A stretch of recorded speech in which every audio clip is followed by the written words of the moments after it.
The NFL tweaked the kickoff rule again, and they're doing it for safety.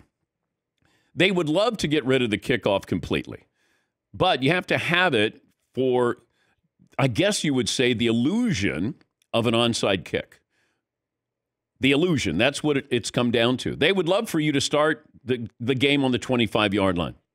But now, they don't like those kind of pooch kicks that in between the 15 and 5-yard line, they kind of pop it up, and then you try to pin the opposition back. Now you make a fair catch, you get the ball at the 25-yard line. No matter where you make the fair catch, you get the ball at the 25-yard line. They want to get rid of the kickoff. Now, they give us the illusion that they care about player safety.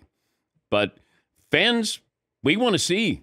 The players want to see a kickoff. There are guys who make a living, a reputation, guys who've, knocked on the door of the Hall of Fame because they're great on special teams.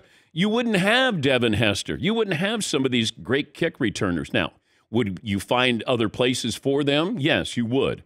But guys who made a career, Steve Tasker, you make a career out of special teams. They're not even special anymore. They would love to get rid of the punt as well. But they can't do that. But the kickoff, they're trying to eliminate as many kickoffs and as many collisions. Now, they have no problem adding an extra game or two. But as far as a kickoff, they don't want that. They want the game to start on the 25-yard line. But the NFL tweaking that again for safety. Yes, Todd? How does the special teams coach at the end of the year keep his job or ask for a raise or a promotion when he's going to have less responsibilities? What is it exactly that you do here now that we do the fair catch? Yeah, because now he's just a teams coach. He's not a special teams coach. Well said. Yeah, thank you, Todd. Yeah, Paul. Yeah, the NFL said by this change, they hope to reduce the number of kickoff returns from 38%, which is already down from 10 years ago, is 60%. Yeah. To 31% of kicks would be returned, which basically makes the play irrelevant. But they also released this. They said injury rates are 60% higher on kickoffs than on any other play, and they're actually going up.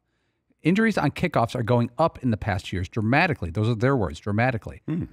That can't be possible because you have half as many kickoffs as you did 10 years ago, but you have twice as many rate of injuries.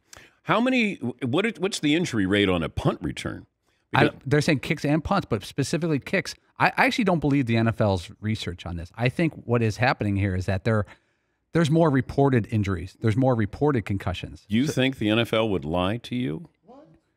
I don't understand their policy on this play because the players want to return the kicks, the coaches want to kick off and return the kicks, and the fans all want kicks returned. Yeah.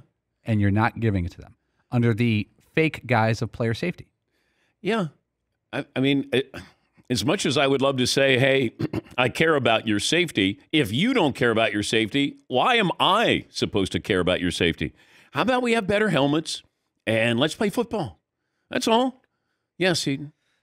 But just because there's an inherent risk in playing football, does that mean that you just completely throw out the idea of trying to make the game safer? Well, so, why even bother with the safer helmets? They don't care. So why even bother doing safer helmets or better helmets? No, I want to have better helmets, but that's not taking away from the action. If you have a better helmet, then we still play football.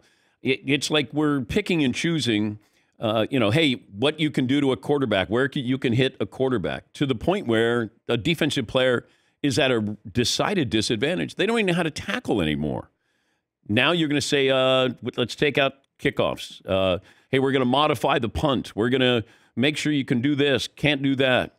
I'm all for safety, but I think a better helmet would be the start instead of let's take away the kickoff. They just send mixed messages with a lot of these rule changes, and they have no problem adding an extra game. So you would think, if you really care about safety, would you add another game? And then they're going to add another game. We're going to have an 18-game schedule.